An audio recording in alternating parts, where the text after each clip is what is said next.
We're really excited for this panel.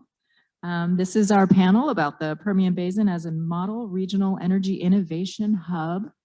And we have Andy Euler back, our journalism fellow, and he's going to moderate. Thanks. Thanks, Nora.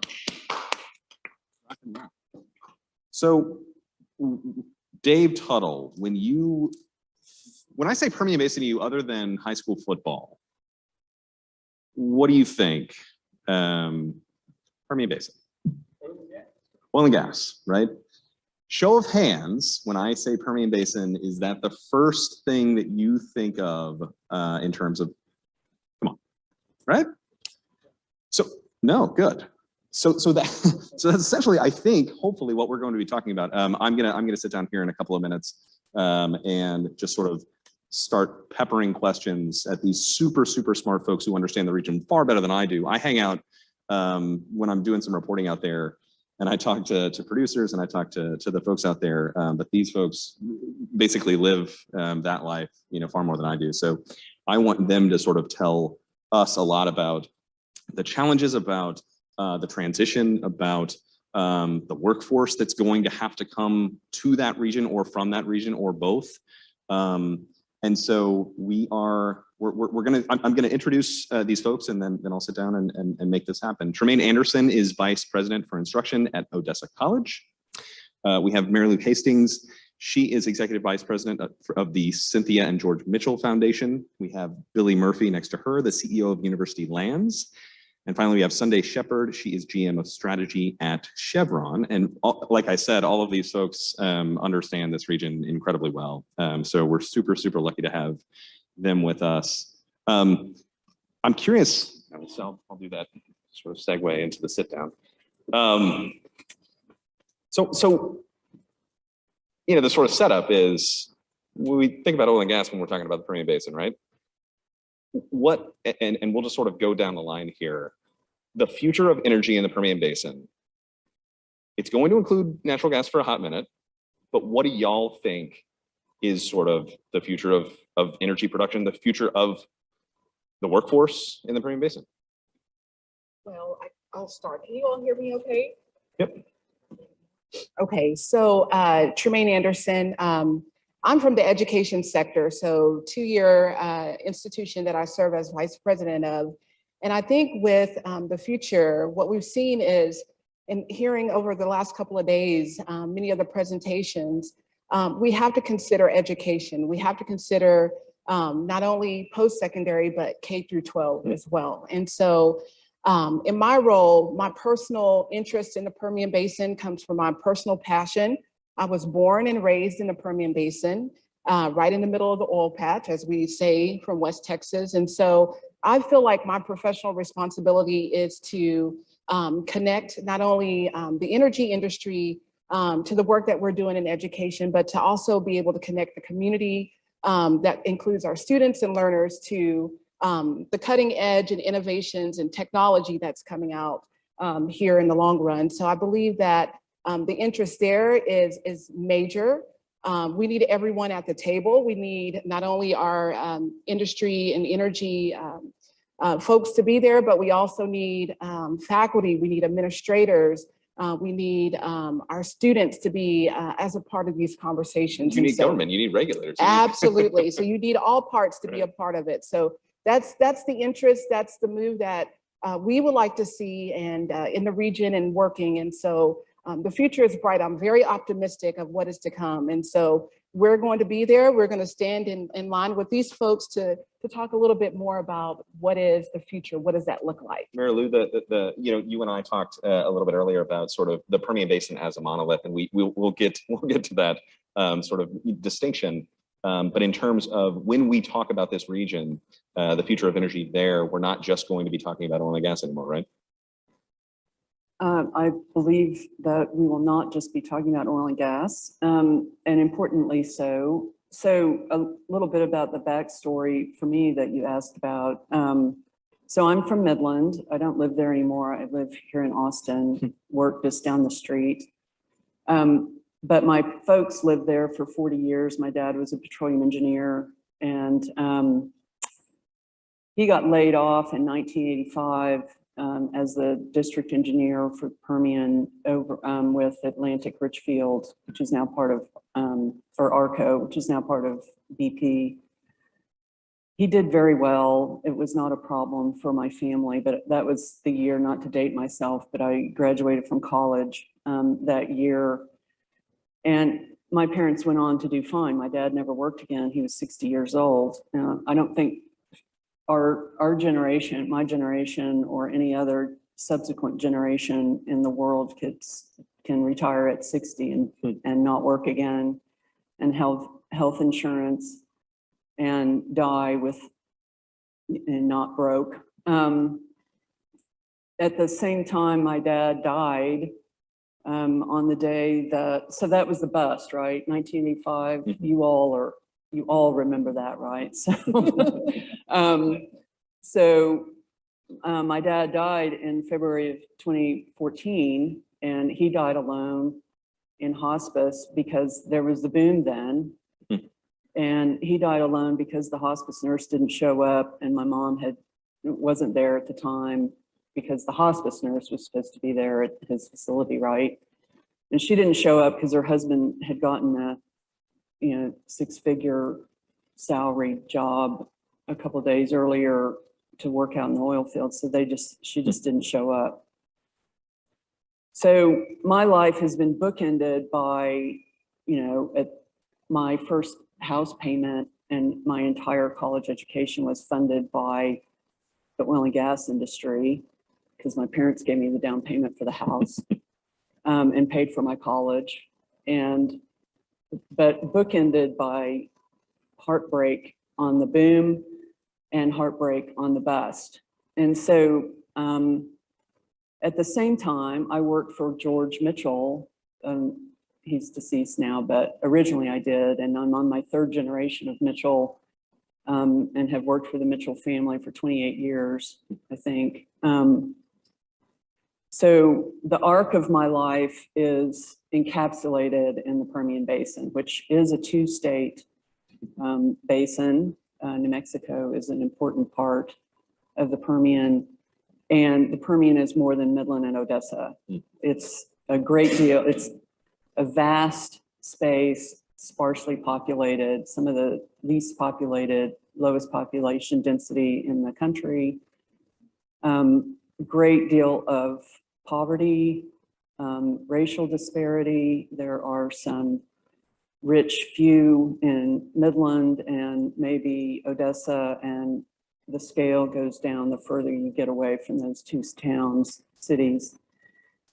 In the future depends on moving away from a boom and bust cycle to embracing an advanced energy future that the Permian is uniquely positioned to capture. It goes beyond oil and gas, but it includes oil and gas. It goes beyond renewables, wind and solar, but includes wind and solar. They're already there. Thank you, Republican state government. They created it and have expanded it.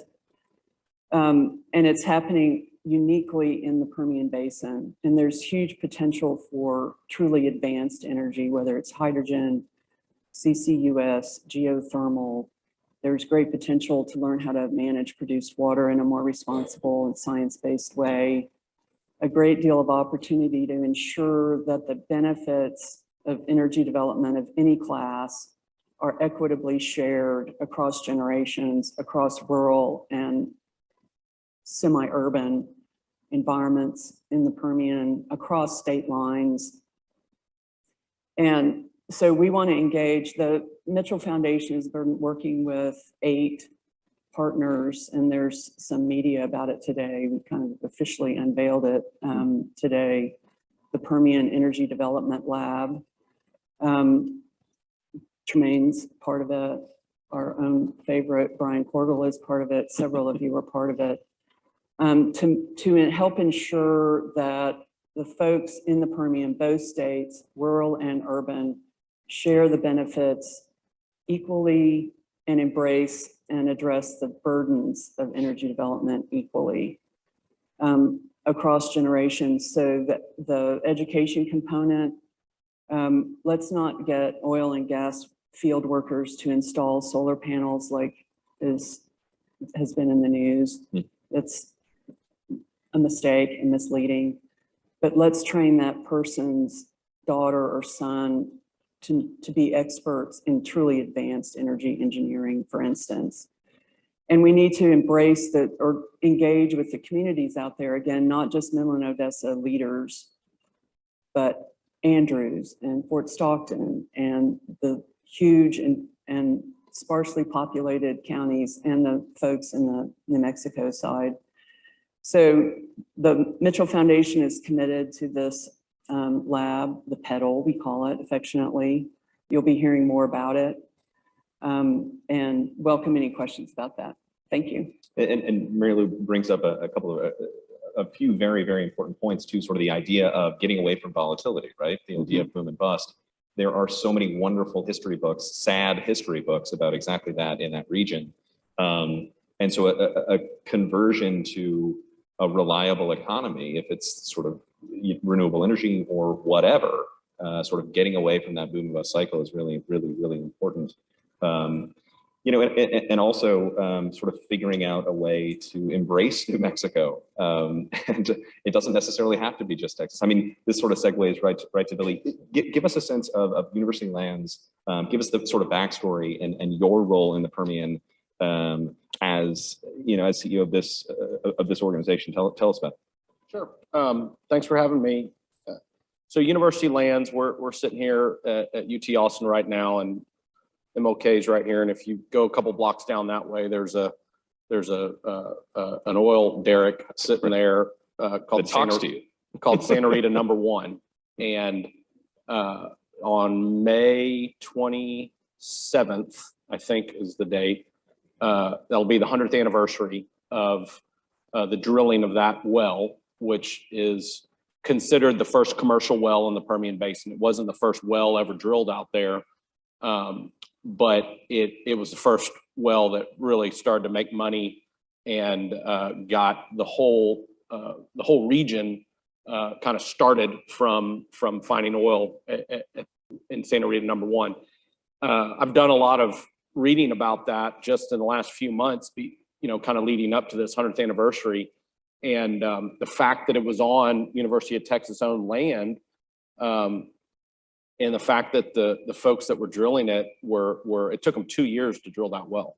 I mean, we're talking about like feet per day of drilling. And they were right at the end of their lease term, and there was a rail line there, and they literally put a rig to work just to not be out of compliance with the lease. To keep it right away, right? To keep the lease alive. Right. It was right by the rail line, you know, where they could get the equipment off quickly. Yep. Well, it was all very serendipitous because that rail line's what allowed them to take barrels of oil and get them back to market and allow them to get equipment there and people there. And so, you know, that's 100 years ago. And these lands were set aside, university lands was set aside 40 years before that, with probably 50 years of thinking about it. From when Texas was an independent country in the 1830s, there was a debate even then. Hey, we need public higher education, and let's fund it with land. That was a popular way to fund things. Texas had a lot of land.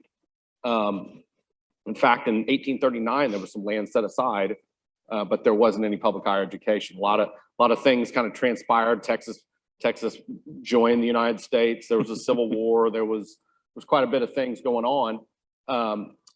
When the legislature really got back going and said we need to create this public university for Texas, and A&M was involved at that time. A&M actually started a couple years before Texas, University of Texas, but right at that same time, the legislature said, okay, let's set aside land to help fund this. There were two big grants. One was via the Constitution, which created the higher education institution, University of Texas, and also set aside land to fund it. And then a year or two later, the legislature added more land to it. You know, the challenges here are this wasn't exactly safe in the 1870s. you still have, surveying all that land was a pretty dangerous job. You might end up, on the bad side of a Comanche Indian raid or something. And so 40 years later, it was never really intended to be owned in perpetuity. It was sort of, the idea was a lot like the development of the Capitol. Texas set aside land and they sold it. And that was how they funded the Capitol. Well, the Board of Regents of UT were planning on selling as they needed to build buildings. They started leasing for grazing, and that's really all that you could do out there. These were not, rich lands. I mean, it was, Mary Lou just talked about sort of, it's very scarcely populated, desolate looking. And they intentionally, when they set aside these lands, the surveyors, hey, we don't want rivers, we don't want water, we don't want, there were a lot of things they try to stay away from. So we don't have a lot of the mountain peaks, although there are some. So then you kind of trickle along for 40 years and you see what's going on in East Texas, and oil is starting to shape the economy, and people are looking for it. And you find oil on university-owned lands with the Santa Rita. So if you now go forward 100 years, it's been extremely important to the development of these school systems, the UT system, A&M system, the healthcare systems we have, the hospitals that UT owns, and really the state. Because these systems are able to build buildings. The tower was built right here. You can almost see it out these windows. Was built just a couple years after Santa Rita, and all the infrastructure of the UT Austin campus. So I say we, the collective we, University Lands, UT has been a part of the Permian Basin from literally the first day that oil was found there. And I tell people all the time, I've had a career of managing large tracts of land, surface and minerals, and we have to make short-term decisions every day and recognize that somebody's going to be critiquing what we did 50 years from now or 100 years from now. This land is never going away. It's going to be there. It's going to be owned by UT for as long as we have a state here, and which I think is into perpetuity. And so, how do we make good decisions? What do we look at 100 years out from now? Yeah. And the reason I'm on this panel is because we have renewables, and we have a fairly diverse revenue streams coming into those lands, but oil and gas is far and away the 800-pound gorilla, and it will be that way for a while. Yeah. And we're really in sort of the manufacturing stage of that economy, where you're not out trying to prove that there's oil there. You're really just trying to find the best way to extract it at a price that and get the infrastructure in to be able to do it and just scale. Right. So we talk about the workforce. I mean, hugely important. And so we are like to think of ourselves as a very forward-thinking organization. We want to be a part of a future that includes many forms of energy. And I tell people all the time, we are in the energy business. We're not in the oil and gas business. The Permian Basin is in the energy business. Mm. And God bless this state by putting oil and gas way out there. If it would have been east of I-35, there would be so much infighting as to how all this is figured out. Sure. with such a valuable resource, but it's not. It's in a place where you can extract this important resource for powering this country and powering this world. We're fortunate enough to be in a position to where the revenues going to these lands get funneled right back into educating students and helping you when you go to MD Anderson or the doctor's office in Dallas or Houston or Austin. Yeah. So we tell people all the time, it's the energy business. This is the right industry to figure out what's next, and frankly, each iteration clean up the oil and gas industry as we go along. Sure. Make it cleaner, make it more sustainable for long term. And one of our missions, in our mission statement is the environmental sustainability of these lands. Yeah. We're attached to them forever. So who cares more about land than the person that owns it and is never getting away from it? Mhm. And so, yeah, it's there's a lot of great ideas. I know this panel's been, there was just a geothermal conversation right before we were here. Yeah. We're looking at everything. Yeah. And putting an economic lens on it and trying to understand what we need to be looking at doing right now versus 5 years from now versus, hey, put that on the shelf. It's not ripe yet. It might be another generation. And Sunday, I was thinking about, I'm not here to say that there isn't going to be any energy. We're talking about energy innovation in the Permian, and I'm again not here to say that there isn't going to be any energy innovation in oil and gas. There is, and there will be for a long time. Chevron, though, is thinking about decarbonization a lot, right? Tell me about sort of the way that this big multinational is thinking about the Permian Basin, apart from what Dave and I were talking about earlier, oil and gas. Yeah, thanks, Andy. And I'm super glad to be here. I'm a proud Longhorn geologist, so it's nice to be back on campus. I'm going to start with a little bit of a story from 20 some years ago when I was on campus. And a recruiter came, so oil was 20 bucks. It was the late 90s. But recruiters were still coming from the various energy companies, oil and gas companies to interview students. And I was talking to one and he said, "Hey, Sunday, what's your dream job?" And, I'd interviewed a lot by that time. I gave him some answer that sounded decent and went home and thought about it and thought about it and thought about it, and then sent the guy an email a couple of days later.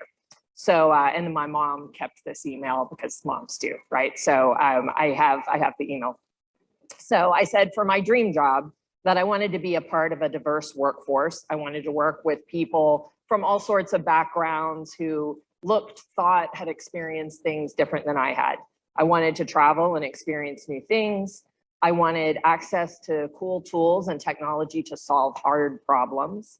I wanted it to be okay to challenge the status quo and shake things up and rock the boat. And I wanted to do something important that the world needed, that made the world better. And so I wrote that back to the guy, and I thought it sounded corny, but I'm like, hey, this is authentic for me. And it turned out that was Chevron, and I got the job. 23 years later, I'm still here. And so, I want to say that those things that 20-something-year-old Sunday thought when I was interviewing on campus are still the things that keep me here, keep me excited every day, because that's what we're doing. And we're doing it. It looks different. It's in different ways, but it's still all of those things that, are such a strong part of that purpose. So a little bit about my, kind of the 20 years in between. I've done a variety of subsurface roles, worked in some oil fields, worked in and around the US and overseas. And, the importance of what we do, the complexity, the challenges, the technology that we're working with, the partners that we're working with are way beyond anything that I thought was possible kind of way back then. So 2020, I moved into a very different role for me. I was used to working with rocks, used to really thinking about all of the things that I learned here, and moved into the corporate strategy role of Chevron. And first, I think I need to say that I was the first geologist going into that role. It had always been engineers before me. And I think it was a really good time, right? Because 2020, kind of a pivotal time for large multinational companies. You had to figure out what had gotten you there wasn't going to be what got you going forward. So I think, as a geologist, I was used to being wrong, used to not knowing the answer, very comfortable with uncertainty, recognized, we would try things, we would experiment, we would learn as we go, we would pivot, and we would adjust as we went forward. And that's kind of in our nature, and I think really well suited to how you approach uncertain and volatile times going forward, with a big company like Chevron. So, it's been really exciting for me, big learning curve, thinking about, our beliefs about the future of the energy system. And, I think we hit on a lot of the same things where, that system is growing. The world is going to need more energy going forward. oil and gas are going to be an essential part of that mix for a long time, and renewable forms of energy, other forms of energy are also going to be an increasing part of that mix going forward. So, you know, it's not a switch. It takes all forms, and in a Chevron, we're really working on how can we continue to deliver that reliable, affordable, ever cleaner energy that the world needs, and it's going to continue to need more of it. So that part's really exciting. Kind of coming back to the Permian. So kind of like the University land story, Chevron's been in the Permian for over 100 years. Right. So really strong part of our past looked very different than it looked today. You know, we were drilling vertical wells in conventional oil fields, gas fields. You know, you fly over Texas and you see the pads, and that's not what the developments look like today. The footprint's very different. You know, the Permian is a flagship piece of our portfolio today. So, you know, in my role currently, I'm thinking about our beliefs about the future, the portfolio we have, how we want to shape that going forward, what, you know, how we can kind of meet the needs of today and prepare for the needs of the future. And, you know, the Permian continues to be a big part of that. When we think about the future, you know, there's all kinds of great technologies that we can get into in our time here together, but really thinking about, you know, how can we decarbonize these assets that we have, and while we're continuing to fulfill that really profound responsibility to deliver that energy to the system. We're going to be talking about the workplace a whole lot, and I sort of want to get everybody's take. Sunday, is there tension? I'm super curious about the idea of when you have assets in the Permian, you have oil and gas, but you also have renewables, you also have sort of advanced technologies. Is there tension even within an organization for that talent? Because it's limited. Yeah, a little bit, but Okay. it's a healthy tension, Okay. right? And, you know, I'll share, as we were thinking about this, so, you know, I was part of standing up our Chevron New Energies organization. And when we first started talking about it, we talked about them separate. We talked, you know, we used words kind of like the old and the traditional and the new. And, you know, it kind of felt like, which side do I want to be on? Right. And we realized quickly that that's not the message. That doesn't align with our beliefs about the future of the energy system. And it's also not how we want the workforce to be thinking about it, because really the magic happens when those groups are all working together for the same goal. And, you know, right now, the traditional oil and gas side is helping to fund the investments on the new energy side. And so we absolutely need that. And we need to be partnering across as we're thinking about new developments and how we're growing our footprints in a way that's really enabling electrification, smaller footprints, setting up for technologies that don't quite exist today, but so that we can continue to deliver the competitive, lower carbon energy that's needed. So it's a really neat interplay in seeing that evolve. I was going to ask you, Tremaine, too, in terms of sort of the idea of, we heard a lot this week. We've heard a lot this week about this, like I was saying, tension of, well, if I'm going to go work in energy, I don't necessarily want to work in oil and gas because, you know, it's a stigma, or because I'm thinking about the future. In a place like Odessa, at Odessa College, does that tension also exist, or is it more, I don't want to say relaxed, or is it just more sort of understanding of oil and gas's role in the future, short-term, long-term, medium-term? I would say yes. I mean, I think it's stated and it's given. I mean, we have partnerships with Chevron and ExxonMobil. And so within the region, that's just a part of who we are. Yeah. And so not really attention. We get most of our students wanting to come to the college because they want an opportunity. You mentioned the disruptiveness of the oil bust and boom. Sure. And so most students, you know, come and they're like, I don't want to experience that. I want a, you know, family sustaining wage and a life for my family. So help me figure this out. How do I figure out going into a program in a way that will help me be able to sustain that? And so it's a given, it's a tension that we're still working with. And Sunday mentioned that there's other sectors, there's other opportunities just beyond just oil and gas or the energy industry, healthcare, education. And so all of that plays a major factor in the programs and alignments. And so I would say that all the education institutions within the region work together with energy sector and industries to figure out ways that we can help our students, help learners have an idea of how they can move forward. Billy, speaking of tension, I got an undergrad degree here. I got a graduate degree here too. There were protests a lot about sort of the funding mechanisms by which these buildings get paid for, right? A lot of it is coming from university lands. Is that just a lack of understanding? Is it a lack of education? Is it a lack of recognition for exactly what y'all are up to? I don't know if it's maybe we don't do a good enough job sort of saying what we do. Sure. And how these sorts of buildings get built. Certainly, you kind of have a pie chart, and for most buildings on the system campuses that are new, there's a percentage of that that's funded through permanent university fund, and then you've got a percentage that comes from the legislature and a percentage that comes from folks that get their names on the wall. And we do a lot of educating when we can, when Sure. we're asked to. We're happy, and we try to engage and help people understand if they've got questions. I mean, at some point, the idea of, hey, we just need to turn off all oil and gas out there, it's not good for the environment. That's not the world that we live in. Sure. And we know that it's too valuable a part of the state and the education system to do that at all. Now, do we want to do things better and cleaner? And absolutely. Well, like you said too, diversify, right? Yeah. Why not?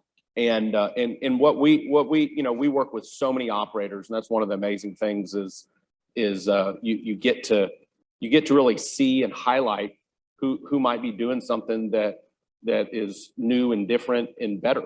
And recycling water out there, produced water is a huge issue. Yeah. I'm not an engineer. I have a legal background, but generally speaking, there's 3 or 4 barrels of water that come out of the ground every time a barrel of oil comes out of the ground. So you're producing more oil than anywhere in the world now. You're producing 4 times more water than that. Right. And I think it's fascinating what companies that aren't public, private, getting into the business of, hey, let's do this better. And everybody's been following, hey, how do we, kind of a full cycle of this water. But we sit out there on university lands right now, and we've got a number of different people that are 100% recycling their produced water. And it's still not enough. Right. Because you need a lot of water to extract oil the way that we're extracting now. In a desert. Yeah.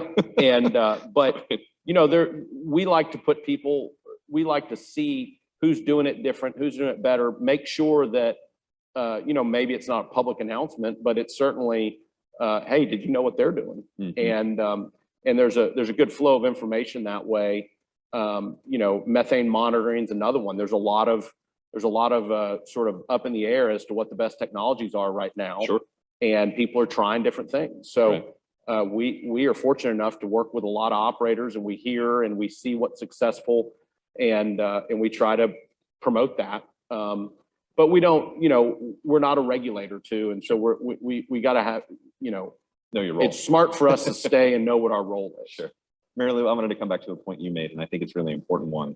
There's a lot of federal funding. There's a lot of federal programs. There are even probably state programs of sort of re-educating workers. So if there's a conversion of what's happening in the Permian Basin away from oil and gas, let's teach them how to make solar panels or erect those things. You were saying that's not necessarily the way to do it. I keep hearing from people that say the exact same thing, where it's like, look, if we're closing coal plants in West Virginia, it might not make sense to build a whole bunch of wind turbines up there. So it might not be educating that, energy, capital E energy, I think is a fallback for a lot of policymakers. Tell me about sort of what needs to happen for that workforce in Midland, Odessa. Well, the way we see it at the Mitchell Foundation and what we're working on with this pedal program with colleagues here is really envisioning a future in the Permian that captures the opportunity that they have there for truly advanced energy, which I don't consider renewables to be. So I, in fact, have on several occasions called renewables transition fuels. Do y'all remember 10 years ago, they used to call natural gas a transition fuel to renewables, and society has decarbonized since the first humanoid put wood on a fire instead of animal dung, right? This is not new, and we're not going to go back to the past where we burned some other fuel. We will continue to move forward. We will continue to decarbonize, and we will move past renewables, which have their own profound impact. I'm not anti-renewables at all. It's just that's not the end of the story. There are a lot of groups and a lot of climate funders who think that that's the end of the story, but we don't think that that's true. And so there is no other place on the earth that is as important on oil and gas than the Permian. And there is, in fact, no other place on the planet that is as important and has the capacity and the expertise and the resources to lead the globe on advanced energy. And again, I'm talking about high-tech stuff like hydrogen and looping into the hydrogen hubs that you heard about in a previous panel. Produced water management, geothermal, carbon storage. I've heard that the Permian is the Middle East of carbon storage. I don't have particular numbers on that, but someone here on the campus does. And CCUS, all of those technologies, none of which are commercially viable right now, have significant research and science and data questions about them, commercialization questions about them, huge challenges. And yeah, you can cede your leadership to MIT or Columbia or Stanford, all the universities who are vying to lead the advanced energy research and technology development and workforce development and training and education programs. Yeah, UT or the state of Texas can go ahead and just do that. Or maybe if we're really smart, our children will work for the Chinese because they will lead it. So that's not a future I envision for my 17-year-old. It's not a future that I envisioned for the state or for my hometown. We can do it in the Permian. It's best for the workforce, so we train them for a truly 21st century energy. Oil and gas is going to be fine. It's fine. We heard in the previous panel, it's fine. It is embedded. It doesn't need our help. Renewables are pretty much just a standard part of the economy now. They don't need our help. We need to move research, technology development, commercialization, training of the next generation workforce, and engaging communities to address some of these challenges that we heard about previously, to make the Permian the world's leader in advanced energy, because that's where we're going. Markets are taking us there, shareholders are taking us there, your customers, some regulators, certainly at the federal level, policy, they're all leading it, whether we want it or not, whether we ask for it or not. And the one place that will benefit the most from it is the Permian. Sunday, if alternate energy takes sort of hold even more, I mean, obviously it's established in the Permian Basin, it's there and growing. Is there, I keep talking about tension. Are there implications for oil and gas if alternate energies sort of take hold? And what do you tell your shareholders if they're making a whole lot of money, you know, because you're doing really well in oil and gas, and you're saying, oh, we're actually going to allocate these resources to this emerging technology? Is it a timeline thing? Is it one of those things where you have to say, we're thinking about the future and we're thinking about these technologies 20, 30, 40, 50 years out? So yes, and, Okay. and we are having that conversation. I don't believe it's 20, 40, 50 years Sure. out. And, you know, picking up on Mary Lou's themes, I think it's very natural. It's a very natural conversation for us to have internally. You know, carbon capture, utilization, and storage. What do you need? You need to understand reservoirs. Yeah. You need to understand how to drill wells. So, you know, it's it makes sense. So the way we talk about it is we're leveraging our strengths to safely provide the energy that the growing world needs, whatever form of energy that is. And we think about what we're good at today. That's going to be what we build upon to help us deliver that energy of the future.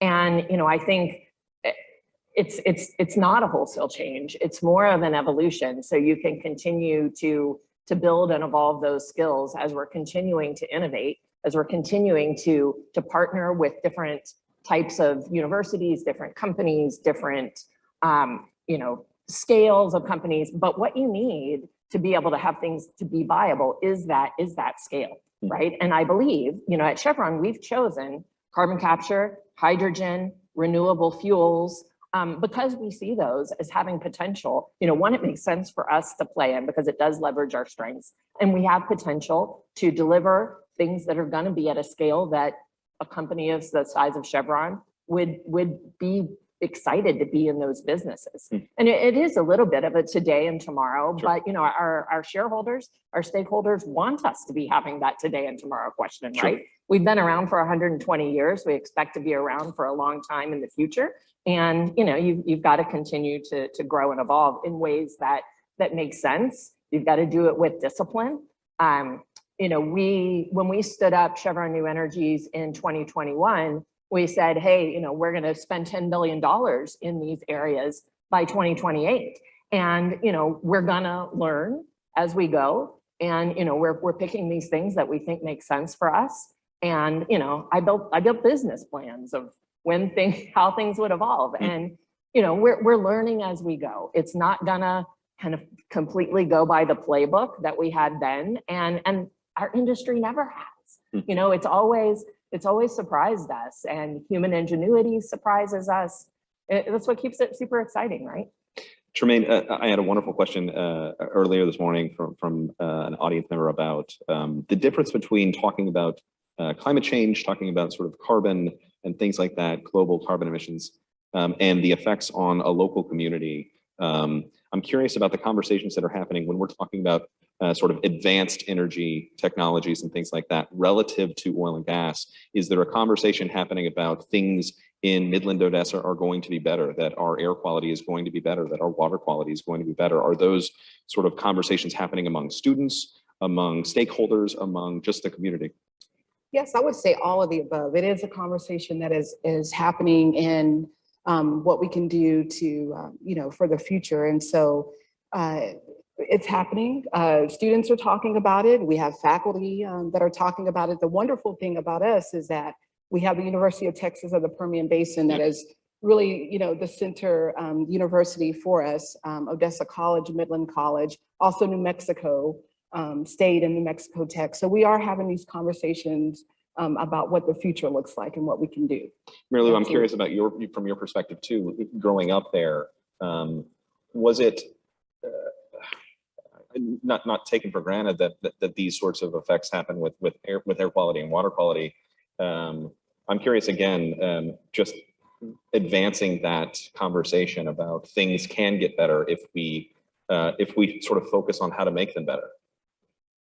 That's kind of funny. Sometimes I like to say that I never knew flaring was a problem until somebody from Columbia University told me that it was, because we always thought it gave like a nice glow, almost like candlelight. Yeah. I never knew that I wasn't supposed to like it. So I have not lived in the Permian in a long time, and my folks now are deceased and haven't lived there for a while. But I never knew that the oil and gas industry was a problem. So, and I don't know what the conversation is there now. It's essential to the economy, right? But again, we have an interest in stabilizing the highs and lows. If you capture the opportunity of a more stable revenue source, because oil and gas is just by its nature volatile. Sure. But if you have these advanced energy resources, you can actually see some of those peaks and valleys flattening out. And those, I believe that the folks out there, again, not just Midland, Odessa, but everywhere throughout, will have a more stable sense of well-being.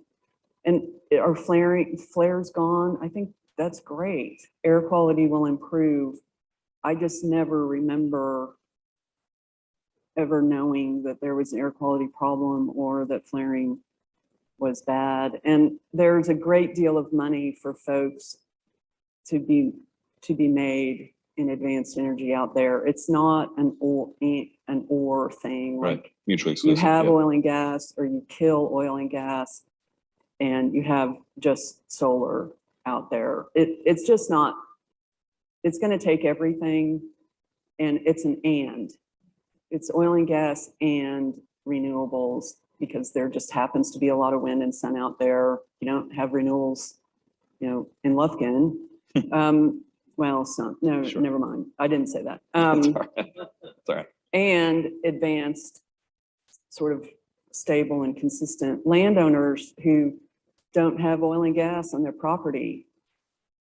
We're talking to some who might be interested in having geothermal in their property, Sure. or a hydrogen research site on their property, and they lease it and they earn revenue because their neighbors have oil and gas and they suffer the negative externalities of that and none of the positive royalty checks. So what if that person has an opportunity to benefit from advanced energy research? Not necessarily deployment, because we're not there yet, but there's a huge opportunity to stabilize and provide benefit that's well beyond just the few in Midland. And flaring, just pack a picnic dinner and go have a candlelight dinner out there. Billy, I've been doing a lot of sort of digging into permitting. Joe Manchin's been talking about it a lot. We talked about it a lot at Sarah Week a couple of weeks ago in Houston.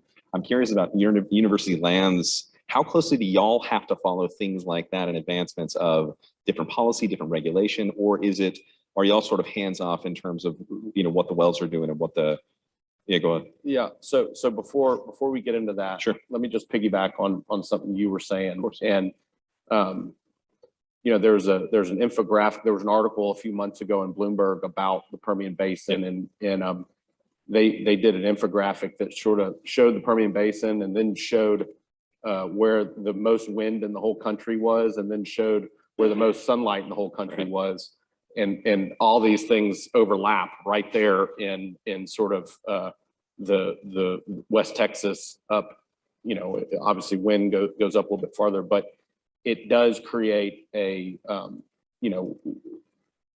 just emphasizing what you said. I mean, these lands are just blessed with the ability to lead in the and conversation, not a Sure. transition. I mean, transition that's going to go on for a long, long time, but just it's an additive. And when we think about things, as much as we have diverse operators and diverse activities, we are still a one-trick pony. I mean, unlike Chevron, who can sell their Permian assets tomorrow and move into Western Africa if they wanted to. I mean, we are, yeah, you're not going to do that. This is what we have, and the footprint we have is a Sure. footprint it's always going to be. And so we do think a lot about what works together and what doesn't. And you also think about, timelines. So for instance, a solar array right now, we have probably, I don't know the exact number, but I think it's probably 9,000 acres that there's just solid solar panels in a few different projects. And if you don't do that right, then you're condemning using that land for anything else. Correct. For at least 30 years, maybe longer. But if you're thoughtful about it, you can continue and you could have oil and gas development. You could have some future energies that you could have carbon storage underneath it. You could have hydrogen generation associated with it. And so there's a lot of thought that has to go into that. And certainly folks that, we are kind of exactly what you described. we have acres that are very rich in oil and gas deposits, and then we have land that there likely will never be anything but cattle grazing on that land. And so you look at that, and maybe there is an opportunity for some of these emerging energies that might not be super compatible with the oil and gas industry to be located still in an area close enough to where the workforce can be trained and can be there, where you've got infrastructure. And I think about hydrogen generation or something. You're going to have to move that in a pipeline. So you want to be close to a pipeline corridor. You need electricity, so you want to be by the large high transmission lines. But putting that right on top of right in the Delaware Basin or something might not be the best place to start. Sure. Anyways, I thought that was interesting. No, and we'll get to permitting in a second. We have a few minutes for questions if we have some. I love open it up. Sure, go ahead. Y'all are better at this than I am.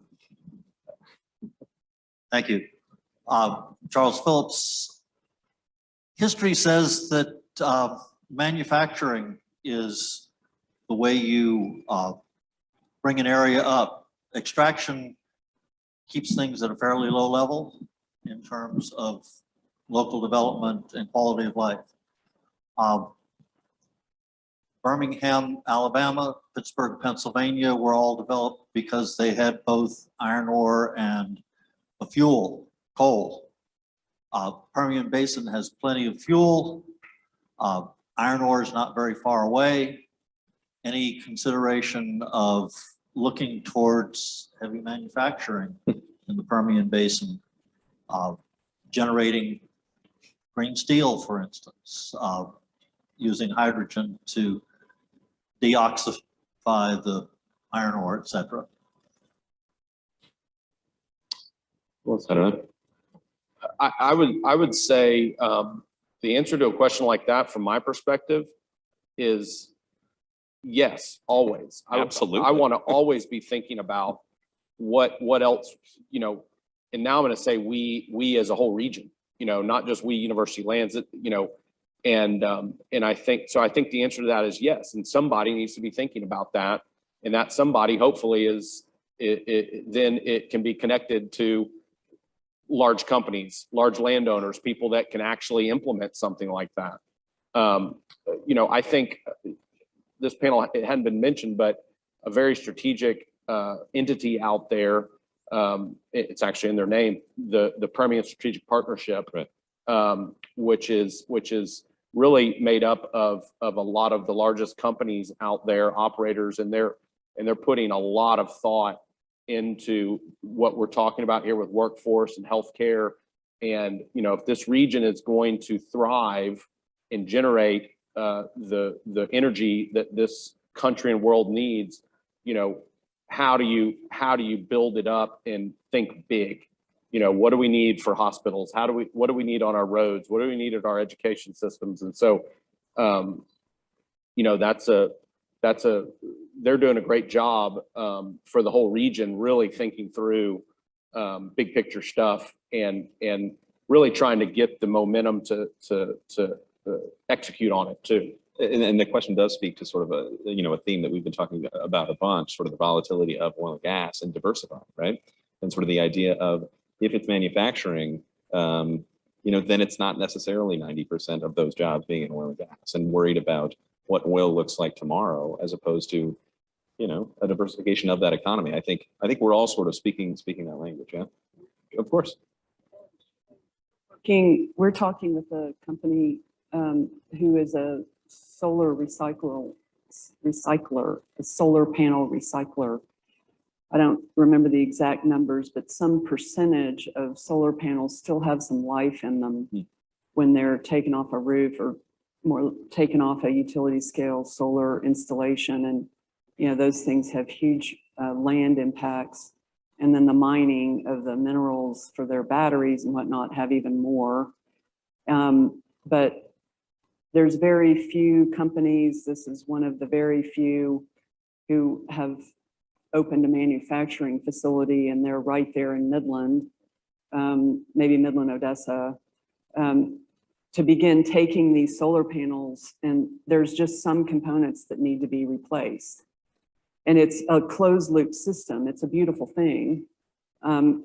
They couldn't do it in California for various reasons that you could probably guess, but the Permian has space and they have expertise in potential employees, and they have the rail line through there. I mean, part of the limits of manufacturing, I think, are both water constraints, because almost all manufacturing takes a huge amount of water, and whatever it is, and you have to be able to transport materials cheaply, or products cheaply, which the rail line is there, but trucking and whatnot is expensive to move things around.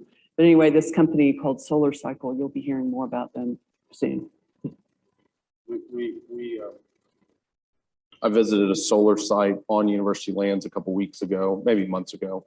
And by the way, you know, hail in West Texas weather doesn't, you know, there are challenges. It's not just all roses every day. A hailstorm came through, and apparently it was sort of, you know, 100-year storm type, you know, that's what I was told, but, you know, baseball size hail, and it looked like an apocalypse. I mean, these panels were just wiped out. And so, but by the time we were there, they were all off, and they were in stacks, and they were probably going to the company you're just talking about, because they were all getting recycled. Right. And because you do hear that, you sort of wonder, how is this sustainable?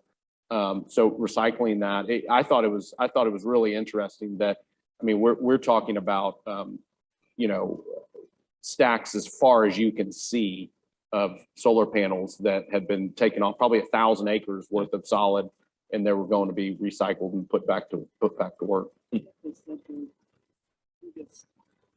Client is hail. Is hail. Yeah.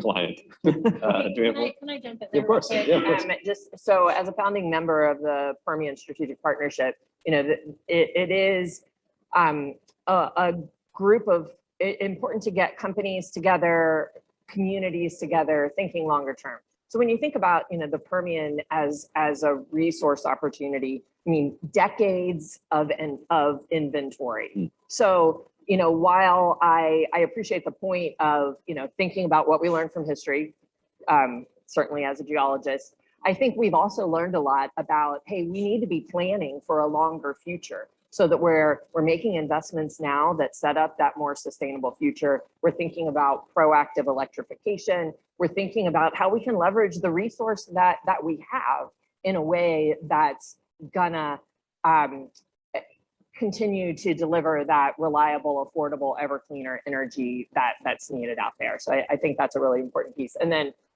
you were talking about sunshine, and I have to say, you know, the Permian Basin as a region is bigger than the state of Florida. Right. So, you know, the Sunshine State, just saying. We got one more. Yeah. Go ahead. Okay. So I'm also a UT geologist, and I've worked in the Permian Basin since 1988. And I was just going to tell Mary Lou that what everybody is talking about out, at least in my part of the world, is water, and the fact that Midland, Odessa is growing exponentially, and we've got a pipeline to Lake Ivy, which is basically Ballinger's, how far we're going for water, and some idea that we can bring in a lot of manufacturing that you addressed is, and the reason why the puff lands all look so desolate, and maybe you can graze a few cows, is the big factor in all of this is water resources coupled with drought.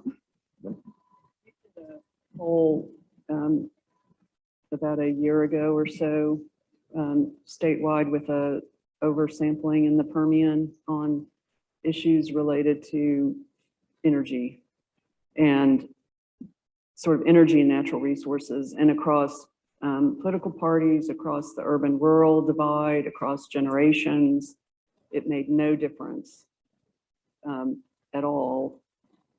Water is the singular issue that people are worried about. They're worried more about that than jobs. And who would have ever guessed that? Jobs is always the thing that the only thing that anyone ever talks about. but they're more worried about water than jobs. And I can't remember all the other factors that we looked at, because I should have reviewed it before today, sorry. But anyway, water is number one on people's minds. No, we talked about, yeah, we had elephants in the room, right? And water is absolutely, it seems like that's the conversation. Water rights, water access, municipalities, different sort of competing interests. I worked in the state legislature writing water bills for a session, and it was just, that's all farmers talked about. That's all industry talked about. It was just, I mean, it's crazy. Give it up for these guys. This was an incredible panel. We have actually we a got, couple, okay. Oh, yeah, perfect. sorry about Yeah, that. yeah. Yeah, I forgot, we have some reporters on Zoom watching. They have a couple questions for right. you guys if you have time. So first one is, how will initiatives like PEDAL help cities, Midland, Odessa, Pecos, Kermit, et cetera, get on board with initiatives to improving the quality of life, infrastructure, facilities, and more for the area? How will it help address the struggle in recruiting workforce to the region? Well, our initiative, speaking about it, since they ask about it in particular, so it's kind of what I've been saying, really. It's an initiative that pulls 8 organizations together, 5 universities, a research center, 2 environmental, national energy labs, Odessa and Midland College, and 2 New Mexico universities. So draw a circle around the Permian, and we've got it pretty well covered because it is a huge area. You can't cover it with just a singular organization out there. Conducting research and development activities that will promote the understanding and the deployment of advanced energy, again, that will directly benefit the people who are currently there and coming generations. It will, working with Tremaine and her colleagues at the colleges there and UTPB, will train next generation advanced energy engineers. Yes, oil and gas, critical, but hydrogen engineers, geothermal engineers, a different class of engineering expertise. Some of it might be virtual reality or AI or something. Like, how do you apply those technologies to energy on the ground? I think that there's potential to do that, where you're exploring things in virtual reality without actually having to have a widget or an installation on the ground. Anyway, those types of really advanced thinking that we can deploy in the Permian Basin. And again, the community engagement piece to make sure that everyone benefits, or at least benefits equitably, and that the burdens are shared equitably. It's not just attributing a great deal of money to the few or to the few shareholders or the few executives, but it attributes to everyone. And importantly, it evens out those boom and bust for generations to come as we continue to decarbonize, which as a species is what we are built to do, and we will continue doing it. So the Permian is the world's leading place. Billy said between the oil and gas and the renewables, there's a lot of energy out there. I asked the Bureau of Economic Geology here at UT to look at it. And when you map the advanced energy resources, the oil and gas resources, and the renewables, it is the most energy intensive place in the world. We get more electrons, more molecules out of that space than anywhere else in the world related to energy. No one should benefit more from that than the people in the Permian Basin. And I would argue that they do not right now. We have one more if we have time. Sure. How will initiatives like PEDAL help/support improvements in K-12 education? And what's needed on a local level from the partnerships like the Permian Strategic Partnership? Tremaine, you were talking about that earlier, right? Yes, that's a great question. I think Mary Lou summed it up. The partnerships with the universities and our labs that we're working with PEDAL is definitely going to be a part. What people kind of demystifying, thinking that far West Texas or the Permian Basin, when it comes to development and recruitment and education, it's kind of behind, but we're actually leading and innovating all the time. Just from my perspective, in our area, our service area is 33,000 square miles. which is bigger than the state of Maine, that we're reaching out to, that we're working with students, we're working with local ISDs. And so a lot of our programs and pathways deal with the energy industry, deal with, healthcare and education. So it's vast. It's something that is definitely innovative and we're continuously improving on. So it's not anything that we're behind. We're definitely leading, and this partnership will be a big portion of that as well. And Sunday, I imagine industry is all in on this sort of thing, this development of this workforce. Yeah. Absolutely. It's a long-term strategic plan that the partnership works on, that we talk about. We've been there a long time. We're going to be there a long time in the future, and we all need to partner together to have it be better for everyone. We need the workforce. We need the skills. We need smart people to want to be in the region to continue to innovate and drive progress forwards. Perfect. All right. Thanks, you guys. That was wonderful. Of course. Yeah, Marilyn. Yeah. I keep trying to end this thing.